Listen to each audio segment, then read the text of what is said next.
So sa kasalukuyan po ngayon mga idol at napakalakas po ng hangin at ulan po dito sa ating lugar. Ano po? Nasa red warning po ang ating Quezon Province. Ayan.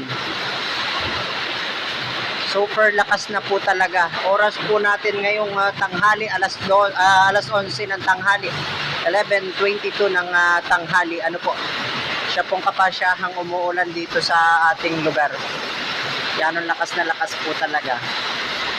So ingat-ingat po ang lahat sa atin mga idol at talagang napakalakas po nitong bagyong ito. Butit araw po siya tumama. Ayan. Kung mapapansin nyo po dyan ay dinig ang ulan.